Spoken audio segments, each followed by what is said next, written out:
Welcome back. Today we're reading chapter 14 of Apple Mary and Dennie's Lucky Apples.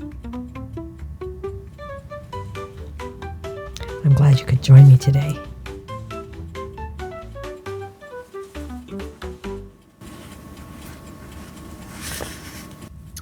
Here we are.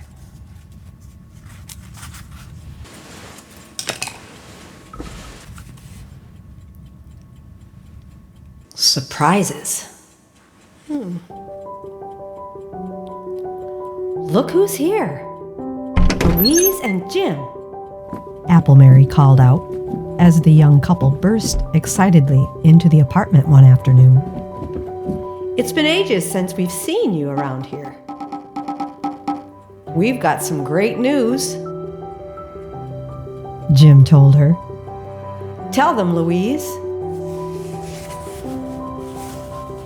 Jim's been offered a fine job way out west, Louise began, glowing with pleasure. He's leaving tomorrow. I'm blessed if I see why that makes you happy, chuckled Mary. She left out the best part. Jim broke in proudly.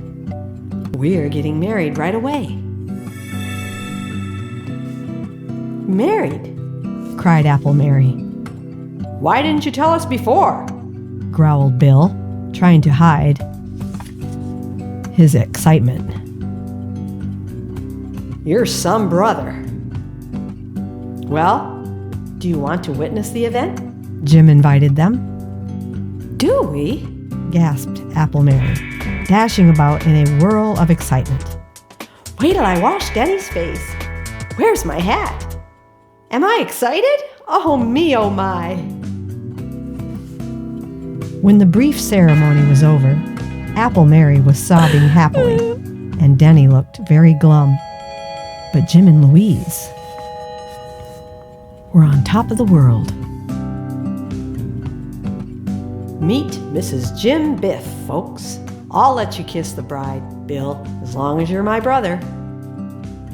Ah, go on, stammered Bill, blushing a fiery red.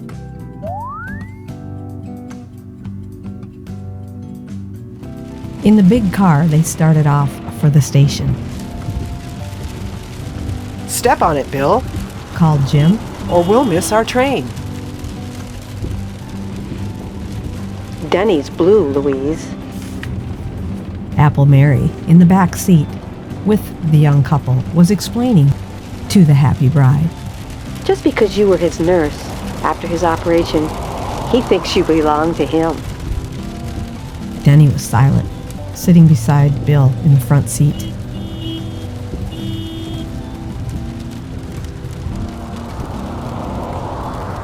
When the young couple, who had been brought together by Dennie's Lucky Apples, were waving farewells from the train steps, Dennie turned and hid his face in Apple Mary's bosom.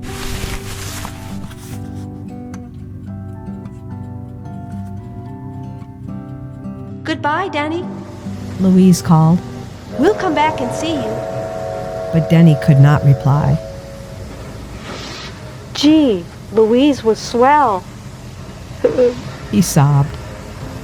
I always thought I'd grow up and marry her myself. Dennie and Apple Mary soon almost forgot Jim and Louise, though because they were kept busy with the Lucky Apples and the people they found to help.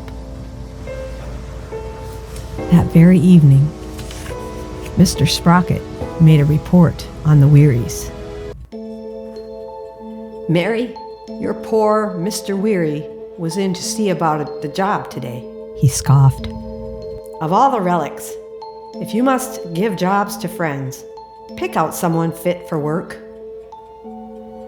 I picked the ones who need it, Mr. Sprocket.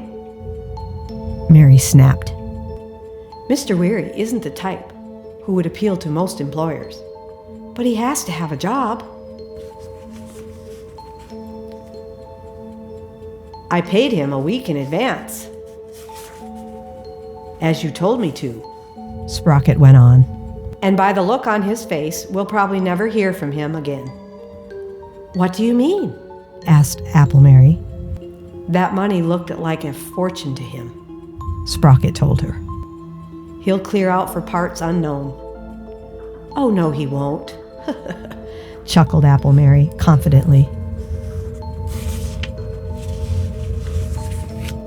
For 6 little reasons, 3 girls and 3 boys. There was a great disappointment in store for Apple Mary when she returned to her cart next day. Well, Mary, guess your apples ain't as lucky as they used to be, volunteered one of her old neighbors. No? What's the trouble with them? She asked. Well, you went to see old man Weary and his 6 children, and everybody thought good luck to follow your visit, and as usual, but... Yes, Apple Mary broke in. Instead, the neighbor reported dramatically, old man Weary just up and disappeared. Ain't been seen since. Apple Mary started in surprise. He hasn't? She gasped. Nope, was the smug reply. Can't find him no place. He weren't much account, but I feel sorry for the young'uns. They'll be put in the orphanage. Hey, Mary, where are you going? For Apple Mary was scuttling off down the street at full speed. Back at her apartment, she bombarded Mr. Sprocket with questions. Mr. Sprocket, do you know anything about Mr. Weary, the man I sent you for a job? We paid him in advance as you ordered, he reported bitterly. Then he didn't report for work. I knew he wouldn't. Oh dear, he left his 6 little children all alone, Apple Mary moaned.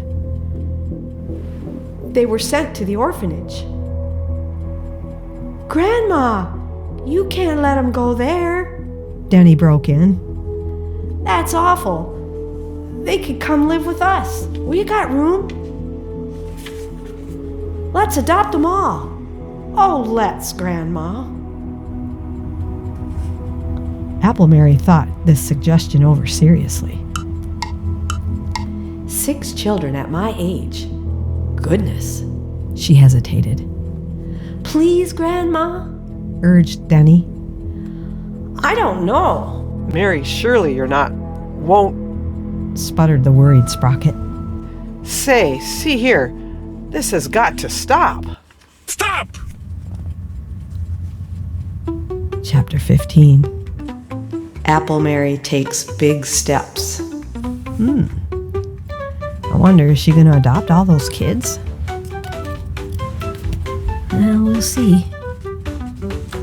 Join me next time for Chapter 15. See what Apple Mary and Denny's lucky apples are up to.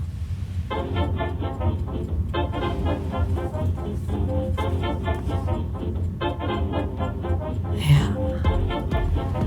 We'll see you next time.